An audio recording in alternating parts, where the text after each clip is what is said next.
ভাই ভাই এই জায়গায় কি হইছে ভাই? ভাই এই জায়গায় কি হইছে ভাই? এইখানে এখন হ্যাঁ 500 টাকার বাজি।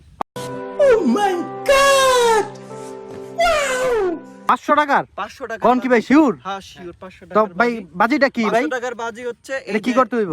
এই যে একটা গামছা ওর হাতে দিলাম, হ্যাঁ এই যে একটা গামছা ওর হাতে দিলাম। হ্যাঁ এখন ওরা যদি এই হাত না ছাইরা হ্যাঁ। এই গামছা দুইটা নিয়ে আলাদা হইতে পারে, মানে এই যে এই একটা গামছা এই একটা গামছা এই দুইটা গামছা হ্যাঁ, আলাদা করতে হবে দুইজনের। হ্যাঁ, হ্যাঁ। এখান থেকে ছুটতে হইব আর আর যেভাবে আলাদা হইতে হাত হবে। না ছাইরা। হাত এই গামছার মধ্যে হ্যাঁ ধরা হাত থাকবে। ছাড়া যাইব না, কিন্তু হাত না যদি- ছাইরা আলাদা করতে হবে। আলাদা করতে বললে 500 টাকা পুরো 500 টাকা পুরস্কার কোন কি ভাই? শিওর তো ভাই? হ্যাঁ, দেখি ভাই 500 টাকা নোটটা দেখি ভাই, অরিজিনাল তো ভাই? দেখি Original। দেখি দেখি। 500 টাকা। হ্যাঁ ঠিক আছে ভাই অরিজিনাল। 500 টেয়া ভাই হারিয়ে লাইছেন ভাই। मस्त जोक मारा रे ये हंस रे हलकट हंस টেয়া হারিয়ে লাইছে। ফাইনালি ভাই তাহলে আপনার কি মনে হচ্ছে? ভাই, আপনি কি এটা তোমরা- পারবেন?